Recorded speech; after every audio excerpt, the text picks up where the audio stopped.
Second hand laptop కొంటున్నారా? ఇది digital యుగం. విద్య, ఉద్యోగులు ఇలా ప్రతి ఒక్కరికి నేడు ల్యాప్టాప్ లేదా డెస్క్టాప్ నిత్యావసరంగా మారింది. అంతర్జాతీయంగా కొనసాగుతున్న ఉద్రిక్త పరిస్థితుల్లో చిప్ల ధరలకు రెక్కలు రావడంతో కంప్యూటర్ల ధరలు మండిపోతున్నాయి. కొత్తది కొనాలంటే అధిక ధర చెల్లించాలి. ఈ పరిస్థితుల్లో కొత్తది కొనలేని వారు సెకండ్ హ్యాండ్ ల్యాప్టాప్ల వైపు మొగ్గు చూపుతున్నారు. అయితే తక్కువ ధరే కదా అని తొందరపడి కొంటే ఆ తర్వాత రిపేర్లకు వేల రూపాయలు ఖర్చు చేయాల్సి వస్తుంది. అందుకే సెకండ్ హ్యాండ్ ల్యాప్టాప్ కొనేటప్పుడు ఖచ్చితంగా పరిశీలించాలని నిపుణులు సూచిస్తున్నారు. పనితీరు చూడాలి. స్క్రీన్పై ఎలాంటి గీతలు, మచ్చలు ఉండకూడదు. యూట్యూబ్లో డెడ్ పిక్సెల్ టెస్ట్ వీడియోలను రన్ చేయడం ద్వారా డిస్ప్లే కండిషన్ను అంచనా వేయవచ్చు. స్క్రీన్ను కొద్దిగా ముందుకు, వెనుకకు కదిలించినప్పుడు బ్లింక్ అవ్వకుండా స్థిరంగా ఉండాలి. అప్పుడు అది బాగా ఉందని అర్థం. కీబోర్డు, టచ్ ప్యాడ్లు, నోట్ ప్యాడ్ ఓపెన్ చేసి కీబోర్డ్లోని ప్రతి అక్షరాన్ని, నెంబర్లను టైప్ చేసి చూడాలి. కొన్నిసార్లు కీలు అస్సలు పనిచేయవు. అలాగే touchpad, scrolling, left right క్లిక్లు కరెక్ట్గా పనిచేస్తున్నాయో లేదో చూసుకోవాలి. అన్నీ నిర్ధారించుకున్న తర్వాతే తీసుకోవడం మంచిది.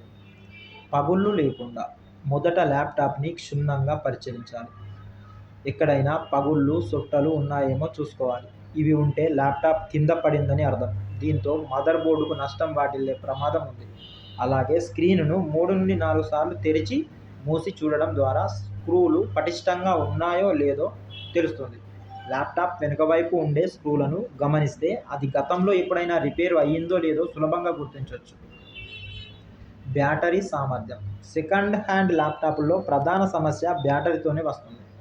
విండోస్ సెర్చ్ బార్లో కమాండ్ ప్రాంప్ట్ ఓపెన్ చేసి పవర్ cfg/bat-teri రిపోర్ట్ అని టైప్ చేసి ఎంటర్ చేయాలి. ఇది ఒక రిపోర్టును ఇస్తుంది. అందులో డిజైన్ కెపాసిటీ, కొత్తగా ఉన్నప్పటి సామర్థ్యం, ఫుల్ ఛార్జ్ కెపాసిటీ, ప్రస్తుత సామర్థ్యాలను సరిపోల్చుకోవాలి.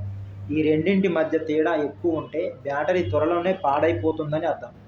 ఛార్జింగ్ పెట్టినప్పుడు సాఫీగా ఎక్కుతుందో లేదో గమనించాలి. సమస్తం సరిచూసుకోవాలి.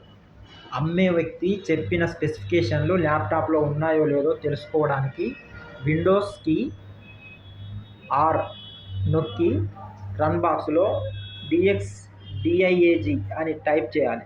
ఇది ల్యాప్టాప్లోని ప్రాసెసర్, ర్యామ్, గ్రాఫిక్స్ కార్డ్ వివరాలను చూపిస్తుంది. హార్డ్ డిస్క్, HDD ఉన్న ల్యాప్టాప్ల కంటే SSD సాలిడ్ స్టేట్ డ్రైవ్ ఉన్న ల్యాప్టాప్లనే ఎంచుకోవడం ఉత్తమం. ఇవి HDD ల్యాప్టాప్ల కన్నా వేగంగా పనిచేస్తాయి. USB పోర్టులు, హెడ్ఫోన్ జాక్, HDMI పోర్టులు పనిచేస్తున్నాయో లేదో పెన్ డ్రైవ్ లేదా కేబుల్ పెట్టి చూడాలి. మొబైల్ హాట్స్పాట్ ఆన్ చేసి వైఫై, బ్లూటూత్ కనెక్ట్ అవుతున్నాయో లేదో చెక్ చేసుకోవాలి. వెబ్క్యామ్, మైక్రోఫోన్, స్పీకర్ల శబ్దాన్ని కూడా ఓసారి పరీక్షించుకోవాలి. ముందే నగదు ఇవ్వద్దు.